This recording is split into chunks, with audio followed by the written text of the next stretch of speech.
The room went silent before I even realized why. My brother was still smiling, still leaning back in his chair like he owned the table like he always did.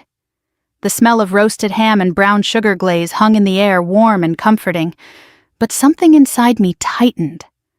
My grandmother had just asked the question softly, almost casually, yet it landed like a dropped glass. "Is that why you signed his promotion papers?" No one moved. My mother's fork stopped halfway to her mouth. My father blinked, confused. My brother let out a short laugh, waiting for someone else to laugh with him. No one did. I took a sip of water, steady, controlled, just like I'd been trained. Across the table, my brother's smile slowly began to fade. And for the first time in my life, he looked at me like he didn't know who I was. Easter dinner at my parents' house had always followed the same rhythm. My mother cooked too much food, my father carved the ham with ceremonial seriousness, and my brother Daniel dominated the conversation like it was his personal stage. Even the sunlight filtering through the lace curtains felt familiar, soft, and golden dust, floating in the air like tiny suspended memories. It was the kind of scene people imagined when they thought of family, comfortable, predictable, safe. I had just returned from a 2-week leave. My duffel bag was still in the trunk of my car. The drive down from base had taken 4 hours, and I'd spent most of it preparing myself for this exact moment, smiling, listening, nodding. I knew how these dinners went. Daniel would talk. Everyone else would orbit him. I would be the quiet one, the one who listened more than she spoke. He was already mid-story when I sat down, and the VP practically pulled me aside, Daniel was saying, cutting into his ham with confident precision. He told me, "You're leadership material. Not everyone has that." My mother beamed. "You've always had a head for management." Daniel shrugged modestly, though his eyes shone. "It's just experience, real-world experience. You can't learn that sitting behind a desk or, you know." He gestured vaguely. His eyes flicked toward me. It wasn't hostile, not openly. Daniel never attacked directly. He preferred gentle dismissals, the kind that sounded harmless until you felt the weight underneath them. I kept my posture relaxed. Years in uniform had trained me to stay still even when tension built around me. My grandmother sat beside me, her thin hands folded her silver bracelet, catching the light. She hadn't said much yet, just watched everyone with quiet attention. Daniel leaned back in his chair. "I mean, not everyone can build a real career in the military." He smiled as if the statement were harmless, almost philosophical. "Some people do it because they don't know what else to do. But real leadership, that's different." The words floated across the table. My father nodded slowly, unsure but agreeable. "Well, both paths have their merits." Daniel waved a hand. "Sure. I just mean it's not the same. Out there it's competition, strategy. You rise because you're better than everyone else." I felt the familiar warmth of irritation, not sharp, just steady. Daniel had always framed success like that, hierarchies, rankings, winners and losers. Even as kids, he'd turned everything into a scoreboard. Who got better grades, who ran faster, who got noticed more. I cut a small piece of ham and chewed slowly, letting the conversation pass. I'd learned long ago that silence unsettled him more than argument. That was when my grandmother spoke. Her voice was gentle, almost thoughtful. "That's interesting, Daniel." He brightened immediately. "You agree, Grandma." She didn't look at him. She turned to me instead. Her eyes were clear, sharp in a way that belied her age. She tilted her head slightly as if she were asking about the weather. "Is that why you signed his promotion papers?" The words hung there. Daniel laughed. "What?" My mother frowned. "Signed? What?" I lifted my glass, took another sip. The cold water grounded me. I could feel everyone's attention pivoting, shifting like furniture being dragged across a floor. Daniel's smile lingered, but uncertainty crept into it. "Wait, what does that mean?" I set the glass down carefully. "Grandma," I said quietly, "you weren't supposed to." "Oh, I know," she said gently, but he seemed so sure of himself. Daniel stared at me. "You signed my promotion." I didn't answer immediately. I looked at him the way I might assess a situation in the field, calm, measured, absorbing details. His confidence was still there, but it had cracked. He leaned forward slightly, elbows on the table, eyes searching my face. "Is that true?" he asked. My father looked between us. What promotion? Daniel shook his head. No, that doesn't make sense. You're not even in my chain of command. I exhaled slowly, not directly. Silence again. My mother set down her fork. Can someone explain what's happening? Daniel's voice sharpened. You reviewed my promotion packet. Yes. He blinked. And you signed it. Yes. The room felt smaller. Even the ticking clock on the wall seemed louder. Daniel leaned back, trying to recover. Well, that's good, right? He laughed again, but it sounded thin. I mean, obviously I earned it. I didn't respond. My grandmother folded her hands again, satisfied, as if she'd simply clarified something obvious. Daniel watched me carefully now. You didn't tell me. It wasn't appropriate. He nodded slowly. Right. Professional. Of course. He tried to regain his rhythm. Still, that's kind of funny, isn't it, you signing off on my promotion? My father smiled weakly. Family helping family. I looked at him. That's not how it works. Daniel's eyes narrowed slightly. For the first time, suspicion replaced confidence. So why didn't you mention it? Because it wasn't about me. He leaned forward again. Then what was it about? I held his gaze. Procedure. The word settled heavily between us. Daniel swallowed. The smile didn't return. Outside, a breeze moved the curtains. Somewhere in the kitchen, the oven clicked as it cooled. The ordinary sounds of the house continued, but the mood had shifted permanently. Daniel sat back, slowly studying me. For the first time in years, he wasn't talking. He wasn't filling the silence. He was thinking. And I realized something quietly, almost gently. This dinner wasn't going to follow its usual rhythm. Not anymore. Because for the first time, Daniel wasn't the one controlling the story. I was. Daniel didn't bring it up again while we finished dinner, but the energy never returned to normal. My mother tried to steer the conversation back to safe territory, dessert church, plans, the neighbor's new fence, but every topic felt fragile like thin ice over deep water. Daniel answered politely, yet I could see his mind working. He kept glancing at me, studying my face as if searching for a version of me he hadn't noticed before. After dessert, my father carried plates into the kitchen. My mother followed, talking too loudly about coffee. My grandmother remained seated, her fingers lightly tapping the table content in the quiet she had created. Daniel finally stood and gestured toward the back porch. Walk, he asked. It wasn't really a question. The air outside was cool early spring, still clinging to the evening. The yard smelled faintly of wet soil and cut grass. We stood near the old wooden railing our father had built decades ago. Daniel rested his hands on it, staring out at the darkening trees. So, he said after a moment, you're serious? Yes. He nodded slowly. You reviewed my file? Yes. And you signed it? Yes. He exhaled long and measured. That's strange. I waited. He turned to me. I didn't even know you were in that position. That's normal. Most people don't. Daniel gave a small laugh. You always did like being quiet about things. I didn't correct him. It wasn't about liking quiet. It was about understanding when speaking added nothing. The military had taught me that authority didn't need volume. Daniel rubbed his jaw.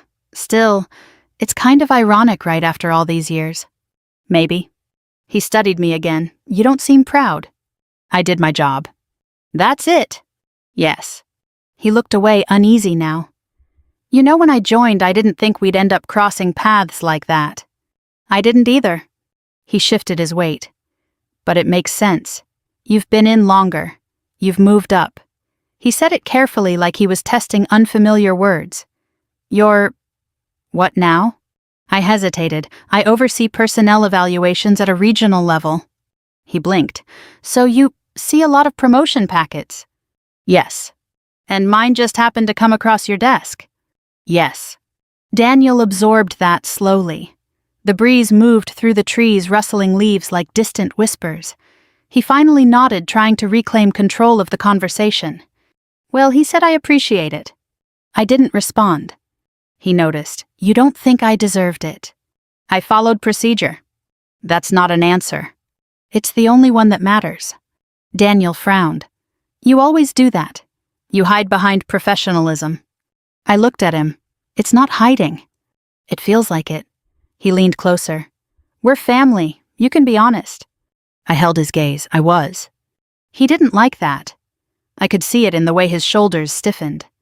Daniel had always preferred clarity when it favored him, but ambiguity unsettled him. He needed to know where he stood in the hierarchy, needed reassurance that he was still above me in some invisible ranking. You know, he said softer now, when we were kids, you never talked back, not like this. I smiled faintly. I learned. He shook his head. You were always the quiet one, the one who just went along with things. That's how you saw it. He looked surprised. What does that mean? I leaned against the railing. It means quiet doesn't always mean agreement. Daniel fell silent again. The porch light flicked on automatically, casting a warm glow around us. Insects began to gather near the bulb, their wings tapping softly against the glass. The sound reminded me of nights on base paperwork spread across my desk, the hum of fluorescent lights overhead. Daniel cleared his throat. When I joined, I didn't think you took it seriously. I did. You never said. I didn't need to. He nodded reluctantly. I guess I always thought, you just stayed because it was safe. I almost laughed. Safe was not a word anyone who'd deployed would use. But I understood what he meant. Daniel's world measured risk differently. Career ladders, office politics, quarterly performance. The military isn't safe, I said quietly. He glanced at me. I know that now. There was something genuine in his voice, something uncertain. For a moment, he wasn't the confident older brother. He was just someone trying to understand unfamiliar ground. You've changed, he said. Yes. When did that happen? A long time ago. Daniel nodded slowly. I guess I just never noticed. That happens. He leaned back against the railing. So, what now? What do you mean? I mean, after this, after you signed it. He hesitated. Is there anything I should know? I watched him carefully. The question sounded casual, but underneath it was tension. He wanted reassurance. He wanted me to say everything was fine, that his path upward was clear. I chose my words carefully. You'll step into your new role. You'll be evaluated like everyone else. He forced a smile, of course. That's all. He nodded, though uncertainty lingered in his eyes. You're being very careful. Yes. Daniel pushed off the railing. Well, I guess I should get used to that. Having my little sister sign my promotion. He tried to laugh again, but it didn't quite land. We stood there another moment, the distance between us quiet but significant. The night air felt heavier now, like something had shifted permanently. Finally, Daniel spoke again, softer. I always thought I understood you. I met his eyes. You understood the version of me that stayed home. He absorbed that. Inside the house, my mother called us for coffee. Daniel glanced toward the door, then back at me. I'm glad it was you, he said. I didn't ask why. He didn't explain. We walked back inside together, but the space between us felt different, less familiar, more uncertain. The roles we'd carried for decades had quietly rearranged themselves, and neither of us quite knew what came next. As I stepped through the doorway, I caught my grandmother watching us. She gave me a small, knowing nod. She understood something Daniel didn't yet. This wasn't just about a promotion. It was about what came after. Daniel left early that night. He claimed he had an early drive back, something about needing to review schedules before Monday. My mother hugged him longer than usual, as if she sensed the tension but couldn't name it. My father clapped him on the shoulder, proud and unaware. My grandmother simply kissed his cheek and said, "Take your time learning." Daniel frowned at that, confused, but didn't ask what she meant. I watched from the doorway as his taillights disappeared down the quiet suburban street. The night felt still, the kind of stillness that comes after a storm you didn't realize had passed. My grandmother stepped beside me. He doesn't like uncertainty, she said softly. Number? He never did. We stood there a moment, the porch light casting long shadows across the driveway. She reached over and squeezed my hand. You did the right thing. I followed procedure. She smiled faintly. Yes, and sometimes that's the same thing. 3 days later, I was back at base. Morning light filtered through the blinds of my office, cutting the room into quiet stripes. My desk was clean, organized, stacked folders, a laptop, a ceramic mug someone had left for me after my last rotation. Outside, I could hear distant footsteps and the low murmur of conversations in the hallway. Routine, predictable, controlled. I opened my inbox. There were already 42 unread messages. Most were routine evaluation deadlines, personnel updates, a reminder about upcoming board reviews. Then one subject line caught my eye. Promotion confirmation, Lieutenant Daniel Carter. I stared at it for a moment before opening it. The message was brief. His promotion had been approved effective immediately. Assignment transfer pending. Leadership responsibilities expanding. Standard language. Nothing unusual. Except I knew the file behind those sentences. I knew every page, every note, every evaluation. I leaned back in my chair, exhaling slowly. There had been strong recommendations. That much was true. Daniel presented well-communicated confidently and excelled in structured environments. But there had also been inconsistencies, comments about delegation issues, complaints from subordinates about unclear expectations, one note about command presence, overshadowing collaborative leadership. Nothing disqualifying, but enough to notice. I'd noticed. I had reviewed every line. And I had signed. A knock came at my door. "Come in." Captain Morales stepped inside holding a tablet. "Morning, ma'am." "Morning." She glanced at my screen, then back at me. "You saw the confirmation?" "Yes." She nodded. "He'll assume command of the logistics unit next week." I folded my hands, understood. Morales hesitated. She was sharp, observant in a quiet way. "You want me to assign a senior advisor?" "Yes." She raised an eyebrow. "Already?" "Yes." She didn't question further. "I'll arrange it." After she left, I turned back to the screen. Daniel Carter, my brother, newly promoted, new responsibilities, new expectations. I closed the email.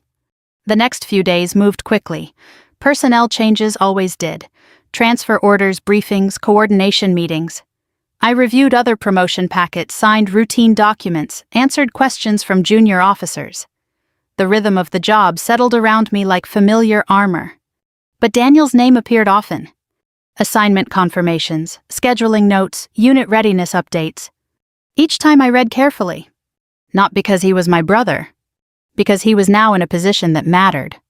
The morning of his first command briefing, I arrived early. The conference room smelled faintly of coffee and paper. A long table stretched across the center, chairs neatly arranged. A projection screen glowed at the far wall. I took a seat near the end, reviewing the agenda.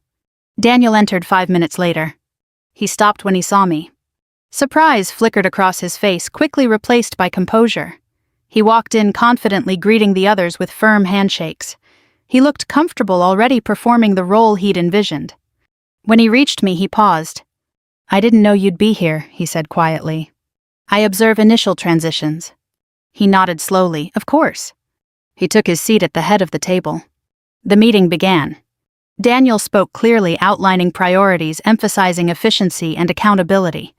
His voice carried well, steady and controlled. He'd always been good at presentations. He knew how to hold attention, how to sound decisive. Some officers nodded. Others watched silently. I watched everyone. When questions came, Daniel answered confidently. But occasionally he cut people off, subtle, not rude, but noticeable. He redirected conversations quickly, preferring structured flow over open discussion. I made a mental note. After the meeting, the room emptied slowly. Daniel gathered his papers, then looked up. "You're evaluating me already," he said. "I'm observing." He smiled faintly. "That's worse." "It's standard." He leaned against the table. "How'd I do?" I didn't answer immediately. "You communicated clearly." He waited. "You should listen longer before redirecting." His smile faded slightly. They were drifting. "Sometimes that's where useful information appears." He considered that. "I'll keep it in mind." There was sincerity in his voice, but also resistance. Daniel believed in control. Letting conversations unfold felt inefficient to him. He picked up his folder. "You're going to be honest with me, aren't you?" "Yes." He nodded. "Good, I'd rather know." He walked toward the door, then paused. "You know, it's strange, being on this side of it." "Yes?" He looked at me carefully. "You're not going to treat me differently." "Number." He exhaled slowly. "That's what I thought." He left. I remained in the empty room listening to the faint hum of the projector cooling down. Daniel had stepped into the role he'd wanted. Confident, controlled, certain. But leadership wasn't just about confidence. It was about what happened when control slipped. And that moment I knew always came sooner than expected. The first report came quietly. Not through formal channels, not in bold red flags or urgent alerts, just a routine weekly summary tucked between logistics updates and scheduling notes.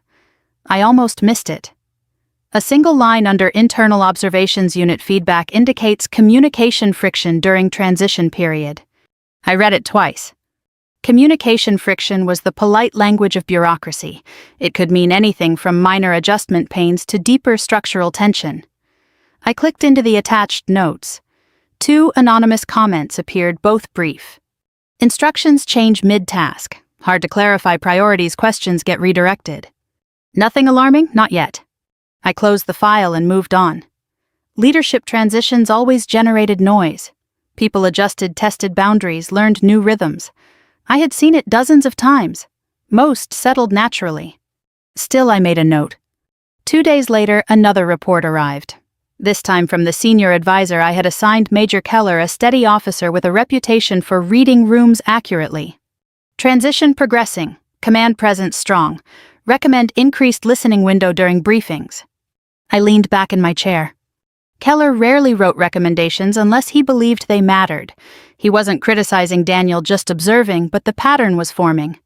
Confidence first, listening second. My phone buzzed. Unknown extension. I answered, Captain Carter. A pause, then a voice. Ma'am. I wasn't sure if this was appropriate. Go ahead. It's about the new command. I recognized hesitation, not fear but caution. Yes. Nothing serious, just some confusion. We're adjusting. Have you addressed it through your chain? Yes, ma'am. Then continue to do so. Understood. The call ended. I stared at the phone for a moment. That was the third signal, each one small, none decisive. On their own, they meant little. Together, they suggested something developing beneath the surface. Leadership wasn't tested in smooth conditions. It was tested in friction. Daniel called that evening. Hey, he said casual. Hi. I wanted to ask you something. Go ahead. You ever feel like people expect you to fail at first? I considered that, sometimes. He exhaled. I think they're watching me too closely. That's normal. I know, it just feels like they're waiting. They're adjusting. He paused. You've heard things. I receive standard reports. So, they're standard. He was quiet, trying to read between the lines. I'm doing fine. I didn't say otherwise. I just need time. You have it. Another pause. You're being careful again. Yes. He sighed. You always were. We ended the call politely, but I sensed his unease. Daniel wasn't used to uncertainty. He preferred clear victories, measurable progress. Leadership didn't always offer that. The second week brought the first real test. A supply scheduling conflict surfaced. 2 teams assigned overlapping priorities, both time-sensitive. Normally, it would be resolved quickly. Instead, the situation stretched across 2 days' emails, multiplying decisions, shifting. Keller's follow-up report was concise. Decision timeline extended. Command maintained authority. Recommend delegating preliminary resolution. I read it slowly. Daniel had kept control, but he hadn't delegated early. He had tried to manage every detail personally. That worked until it didn't. I closed the report and walked to the window. Outside, vehicles moved steadily across the base, orderly and precise. Systems worked because responsibilities were shared. No one controlled everything alone. Daniel was learning that. 3 days later, I attended another observation meeting. Daniel entered confidently again, but something had changed. His movements were sharper, less relaxed. He spoke efficiently but faster. He corrected a lieutenant mid-sentence, then softened the tone. Small things, barely noticeable. But I noticed. Midway through the briefing, one officer raised a question about resource allocation. Daniel answered immediately, redirecting the discussion. The officer nodded, but his expression suggested he had more to say. Daniel moved on. I watched. After the meeting, Keller approached me quietly. He's capable. Yes. He's adjusting to trust. Yes. Keller nodded. That takes time. It does. He hesitated. You know him? Yes. That makes this harder. No, I said softly, it makes it clearer. Keller studied me, then nodded once. That afternoon another message arrived. Formal feedback request submitted logistics unit. I opened it. The request wasn't a complaint. It was a structured review initiated automatically during new command transitions, standard procedure, but it meant feedback would now be documented, not just observed. I approved it. Not because of Daniel. Because it was required. Still, I knew what it meant. The next stage had begun. Observations would become records. Records would shape evaluations. Leadership wasn't about the first impression. It was about consistency. Daniel called again that night. They're doing a feedback review, he said. Yes. You approved it. Yes. You could have delayed it. Number. He exhaled sharply. You really aren't going to help me, are you? I already did. He went quiet. After a moment, he said softer by signing. Yes. And now? Now you lead. He didn't respond immediately. When he spoke again, his voice was steadier. I will. I know. We ended the call. I sat at my desk long after the office emptied, the quiet settling around me. Daniel had stepped into the role he wanted. The system would now do what it always did: observe, measure, refine. I hadn't set anything in motion. I had simply allowed it to proceed. And sometimes that was enough. By the third week, the tone of the reports had changed. Not dramatically. Not enough for anyone outside the system to notice. But I had spent too many years reading between clean lines and polished language to miss it. Bureaucracy rarely announced trouble with emotion. It documented patterns, softened sharp edges, and trusted experienced eyes to understand what was being said without it being said directly. I opened Keller's newest summary just after 600 while the office was still quiet, and the base had that gray, half-awake stillness before the day fully began. Command presence remained strong. Unit response mixed. Recommend closer review of subordinate feedback trends. Mixed. That word sat on the screen longer than it should have. I clicked into the attached analysis.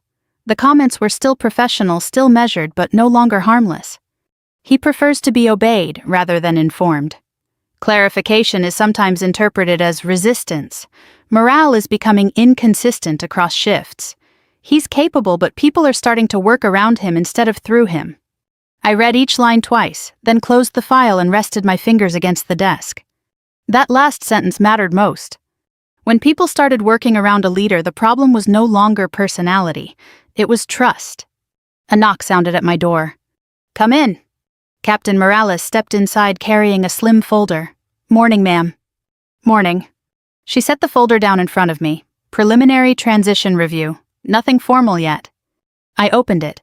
Inside were printed observations, brief summaries, scheduling inconsistencies, and notes from intermediary supervisors. No one was accusing Daniel of misconduct. That was the important line. No ethics violation, no fraud, no abuse of authority in the official sense. But leadership erosion rarely began with scandal. It began with accumulation. One tense briefing, one ignored recommendation, one unnecessary correction in front of a junior officer, one habit of treating every question like a challenge. Morales stood quietly while I read. She knew better than to fill silence. Finally, I looked up. Who else has seen this? Keller. Me. Personnel Review Office. She paused. And now you. Has Daniel been notified? Not yet. This is still developmental. I nodded. Developmental, another soft word. Another polite frame for a hard reality. Leave it with me, I said. She gave a short nod and left. I remained still for a long moment, staring at the folder without touching it. There was a memory I didn't want and couldn't avoid. Daniel at 17, leaning back in our parents' kitchen chair, smirking while our mother praised his debate trophy. I had been in my work uniform from my after-school job, standing near the sink, tired and invisible. He had looked at me and said with that easy confidence he wore like skin, "Some people are meant to lead. Some people are just good at following directions." My mother had laughed softly, not because it was kind, but because Daniel always knew how to make arrogance sound clever. I hadn't answered then. I was answering now. Not with words, with process, with distance, with the quiet, relentless fairness of a system he had never respected until it began measuring him. My office phone rang. Internal line. Captain Carter. Ma'am, Keller said. Do you have a minute? Yes. He stepped in a few moments later, closed the door behind him, and took the chair across from me without being invited. That alone told me the conversation mattered. He's not failing, Keller said. Number. But he's forcing control where he should be building confidence. I know. Keller folded his hands. He wants to look strong. Most new leaders do. Yes, he said, but most learn quickly that strength isn't the same as pressure. I said nothing. Keller studied me. You've been careful. I have. He's your brother. Yes. That complicates perception. Not the facts. A faint smile touched his mouth. No, not the facts. He leaned back. There's going to be a formal review if this trend continues. I know. You're still comfortable remaining attached to the process. That was the real question. Not whether I was capable, whether I would bend. Yes, I said. Keller nodded once. That's what I hoped you'd say. After he left, I opened Daniel's full file again. Not the promotion packet. The current file, the living one. The one that had started collecting real evidence of who he was when the title became real and the pressure stopped being hypothetical. Every leader reveals themselves eventually. Not in speeches, not in interviews, in repetitions, in habits, in how people breathe when they walk into the room. Daniel still looked successful from the outside. If my mother had seen the file, she would have found reassuring words, initiative, confidence, decisive presence. My father would have stopped there. But I kept reading. A recurring note appeared across multiple summaries, corrects in public advises, in haste receives disagreement as challenge. That wasn't corruption. It was worse in a way. It was immaturity wearing authority. At 16:30, Daniel texted me. You around? I looked at the message for a while before replying. For 10 minutes.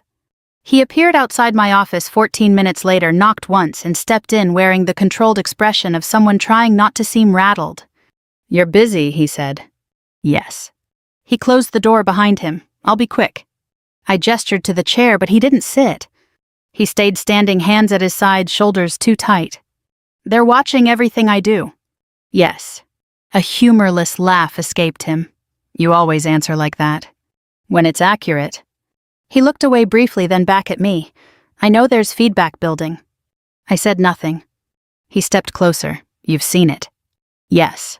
His jaw tightened, and it exists. That's not helpful. It isn't supposed to be comforting. He stared at me, frustration rising behind his eyes. You know what this feels like? Yes. No, you don't. I almost smiled at that. Try me. He exhaled through his nose. It feels like no matter what I do, people are determined to interpret it the worst way possible. If I'm direct, I'm cold. If I move quickly, I'm dismissive. If I take charge, I'm controlling. I let the silence sit for a moment. Then I said, if multiple people describe the same pattern, it stops being interpretation. His face changed. Not anger exactly, something sharper, a hit to pride. You think they're right. I think patterns matter. He turned away, paced once, then faced me again. You always did this. You always waited until you had the upper hand. That landed differently than he intended. Because it wasn't true. I had never had the upper hand in our family. Not once. Not in childhood. Not at that dinner table. Not in the eyes of parents who mistook confidence for character. What I had now wasn't the upper hand. It was responsibility. I'm not doing this as your sister, I said quietly. I'm doing this because your rank now affects other people. He held my gaze. So what happens next? I answered honestly, that depends on you. He laughed once, low and bitter. No, it depends on what's already written. Yes, I said, and on what you write next. For a moment I thought he might actually hear me. Then the wall came back down. He straightened, gave a stiff nod, and moved toward the door. One hand landed on the frame, but he didn't leave immediately. Without turning around, he said, You know what the worst part is? I waited. I really did think you'd understand me better than anyone else. Then he walked out. I stayed where I was, listening to the silence he left behind. He still didn't understand, not really. He thought this was about loyalty, about family, about whether I would protect him because blood had once sat us at the same table. But the truth was simpler than that. I had already given him the only unfair advantage I ever could. I had treated him exactly like everyone else, and for the first time in his life that was beginning to feel like punishment. The formal review began on a Monday morning. It didn't look dramatic from the outside. No summons, no raised voices, no sense of crisis. Just calendar invites, documentation requests, and a quiet shift in how Daniel's unit appeared on internal dashboards. The system had moved from observation to evaluation. It was procedural, neutral, and once initiated, difficult to slow. I sat in the review conference room 15 minutes early. The space was familiar, long table, muted lighting, a digital screen waiting to display summaries stripped of emotion. Keller entered first, carrying a thin binder. Morales followed with her tablet.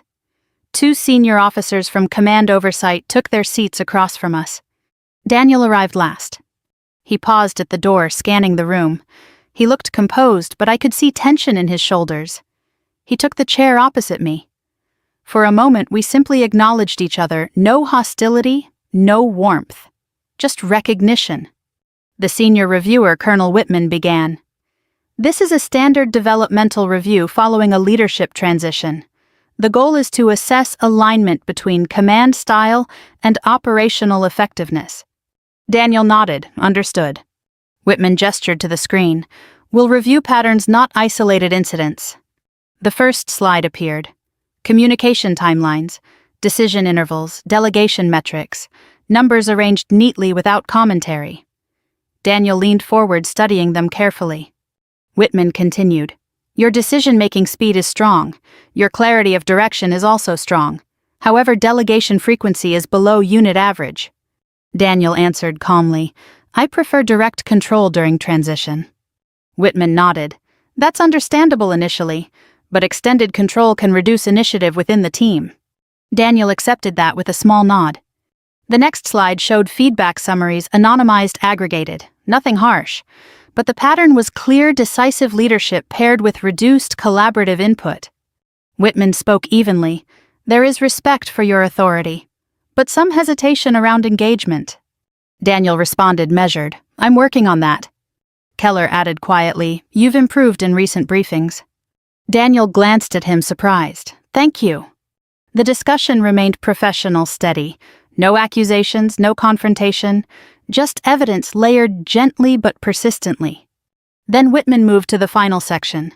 Transition pressure indicators. This slide mattered. It showed operational delays, not major ones, but noticeable. A rescheduled supply rotation, a coordination meeting extended beyond target, a reassigned task due to unclear delegation. Daniel's jaw tightened slightly. Whitman folded his hands. None of these are failures, but together they indicate adjustment strain. Daniel took a breath. Understood. The colonel looked around the table. Any additional observations? Silence. Then Whitman turned to me. Captain Carter. All eyes shifted. I kept my voice neutral.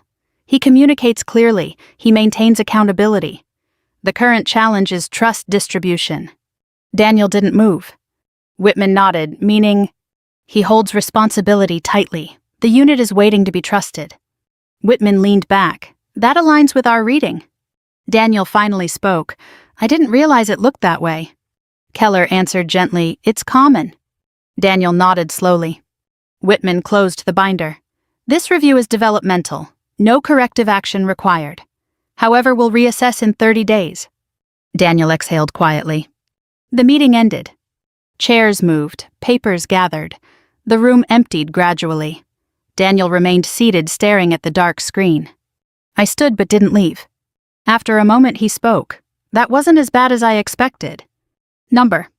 He rubbed his hands together. They didn't destroy me. They weren't trying to. He nodded. Still, it felt like being measured under a microscope. Yes. He looked at me. You were fair. I was accurate. He gave a faint smile. I guess that's the same thing. We walked out together. The hallway felt brighter after the muted room. People passed normally, unaware of the quiet milestone that had just occurred. Daniel stopped near the exit. 30 days. Yes. I can fix this. Yes. He looked at me carefully. You think I will? I think you can. That mattered to him. I saw it. He nodded once steadier now. Then I will. He left walking with renewed purpose. I watched him go, aware of something shifting, not collapse, not defeat, but confrontation with reality. For the first time, Daniel wasn't performing confidence. He was building it. And that was the real test. Because leadership didn't break people all at once. It reshaped them slowly if they allowed it. 30 days passed more quietly than I expected. There were no dramatic confrontations, no sudden collapses, no explosive revelations. Instead, change came in subtle adjustments, the kind that only appeared when someone was willing to listen. Daniel began pausing longer during briefings. He stopped correcting officers mid-sentence. He asked for recommendations and, more importantly, let silence exist long enough for people to answer honestly. The first positive note came from Keller. Delegation improving, unit participation increasing, morale stabilizing. I read it twice, then closed the file. Not because I was surprised, but because I understood what it meant. Daniel wasn't fighting the process anymore. He was learning from it. 2 weeks later, Morales forwarded another summary. Shift leaders reporting clearer expectations, communication tone more balanced. Patterns were reversing. Leadership wasn't about perfection, it was about adaptation. Daniel, for the first time, was adapting. He didn't call me during that period, not once. That more than anything told me he was focusing. Daniel had always reached for reassurance when uncertain. Silence meant he was working through it himself. When the follow-up review date arrived, the room felt different from the first meeting. The same table, same screen, same neutral lighting, but the tension had softened. Daniel entered calmly, took his seat, and folded his hands, without the rigid posture from before. Colonel Whitman opened the session. We'll review transition progress. The first slide appeared. Delegation metrics had improved, not dramatically but consistently. Decision timelines were smoother. Collaborative participation had increased. Small numbers but meaningful. Whitman nodded. Clear progress. Daniel listened quietly. The next slide summarized feedback. He listens more now. Briefings feel more open, still direct but easier to approach. Daniel's shoulders relaxed slightly. Whitman looked up. This reflects intentional adjustment. Daniel answered simply, Yes, sir. Keller added, He's been asking for input before final decisions. Whitman nodded. That builds trust. The final slide showed operational performance steady, no delays, no friction indicators. The pattern was clean. Whitman closed the binder. This concludes the developmental review. No further monitoring required. Daniel exhaled quietly. It wasn't a victory speech, just a quiet release. The meeting ended quickly. Officers gathered their materials and left. Daniel remained seated for a moment, staring at the blank screen. Then he looked at me. I didn't realize how much I was holding everything too tightly, he said. It's common.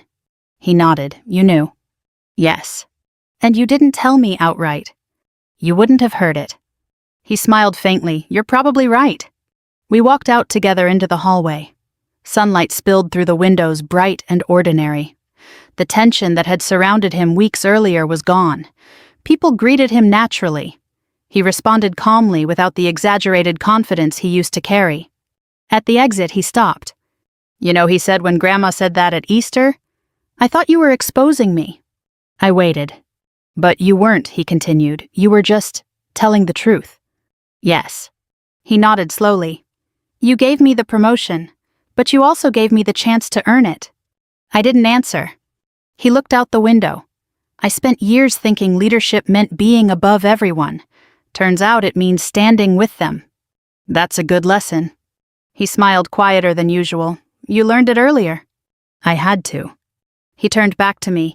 I used to think you stayed quiet because you didn't have anything to say. I raised an eyebrow slightly. He shook his head. Now I realize you were just waiting until words mattered. We stood there a moment. Then he said thank you.